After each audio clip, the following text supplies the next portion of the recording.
Oh, Michelle's here. How you doing, Michelle? Well, hello, Mr. Banhauer. It's nice to see you. What brought you over here today? Oh, well, Mrs. Banhauer made some brownies, and she said I could come over and have some. I love brownies. They are some really, really good brownies. It's a good thing you came over. So how have you been doing? Well, I don't know. You know, it's getting kind of tiring just staying at home. It's like there's really nothing to do. I mean, I've been doing the schoolwork like the teachers are asking, but it's just like we're home all the time. And to be honest, I'm getting kind of worried and I'm feeling a little scared about what's going to happen in the future. I don't know. I'm worried about my grandma who lives in Seattle, and I'm worried about all sorts of things. And it's just, sometimes I feel like, nothing's going to ever get better. It's just going to always be bad. And I just get tired of everything being so bad. My parents watch the news and then they talk about how bad everything is. Yeah, it's been kind of scary at times. I don't know. It just seems like there's nothing good. There's nothing good going on. I get up, there's nothing to do. And then I sit there and I can't even go outside and play with my friends. I mean, I can go outside and jump rope and stuff. And yeah, I can just keep working on my hair. But otherwise, I just have to wait around inside for all this to end. And it's just, I don't know. I'm just getting really sick of it. Yeah, I know, Michelle. I feel like crying some days. And to be honest, sometimes I do. I just sit there and sit in my room and cry right in the middle of the day. Instead of being at school, I'm stuck in my room, sitting there crying.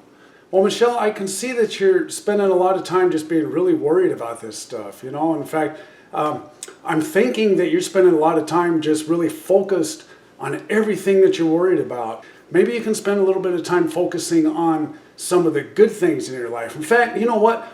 I'm glad you brought this up, because right here in the kitchen cupboard, I just happen to have, yep, here it is.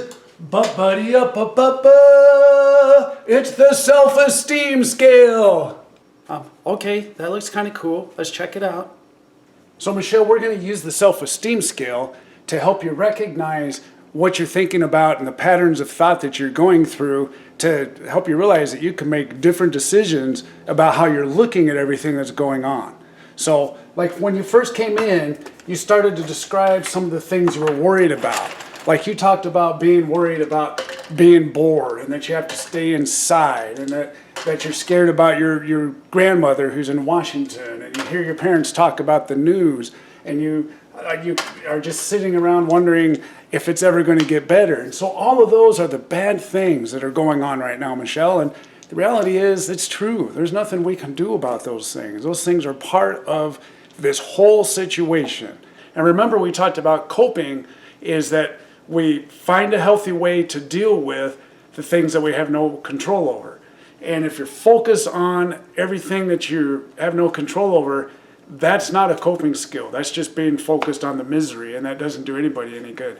But Michelle, we don't have to sit there and just focus on the negative things that are going on. We could actually take some time to think about, well, okay, yeah, there's some bad stuff going on, but what are some of the good things that are going on? So a good coping skill then is to turn your focus from the things that are bad in your life to some of the good things in your life, stuff that we appreciate, stuff that we have gratitude for. So what are some of the good things you have going on in your life?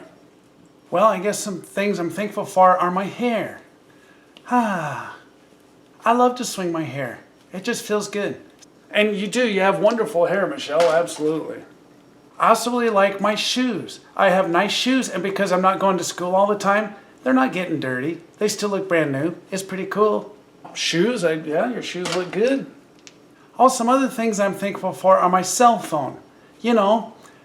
Young adolescents such as myself have two important things. Number one, their hair, and their cell phones.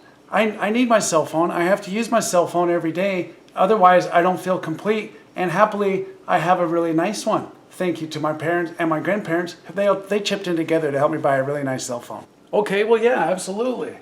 I don't know. I like that I can get up in the morning and play with my dog. In fact, because I'm home all the time, I get to play with my dog all day long or anytime I want. Okay, well, good. I'm glad to hear that. When I open the refrigerator, there's a brand new bottle of orange juice. I love orange juice, and it's really good. Well, Michelle, that's wonderful. I'm glad to hear that. Lately, like when we first started on our quarantine, like it was a little bit too cold to go outside, But now the weather has turned a lot nicer and I can go outside. Oh, there's another one.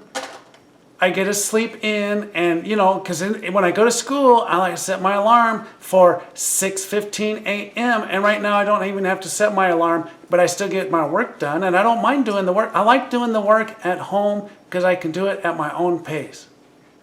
Absolutely, you're right. I mean, the fact that you get to have a little more of your own schedule is terrific. Some days I don't want to just get up and do my hair first thing when I get up. Like on school days, I have to do my hair the very first thing when I get up. And now I can take my time a little bit. Okay, yeah, absolutely. I can see why you feel good about that. And one more thing.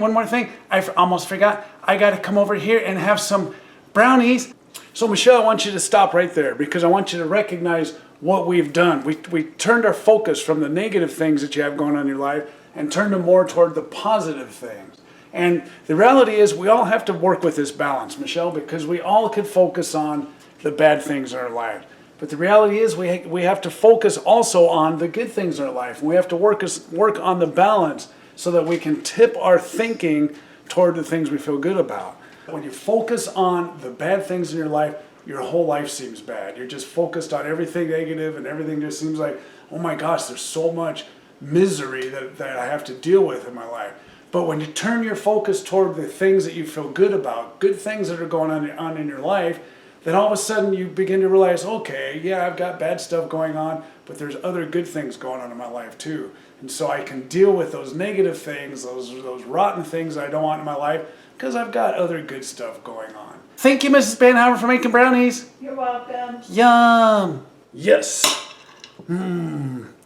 You know what, Michelle? These are some really good brownies. These are the best brownies ever. Thank you, Mrs. Banhauer. You are welcome. So don't forget, keep your focus on the positive, because yeah, there's some things you can focus on that are negative, but you can always focus on the good things in your life. It's a great coping skill. So keep it up.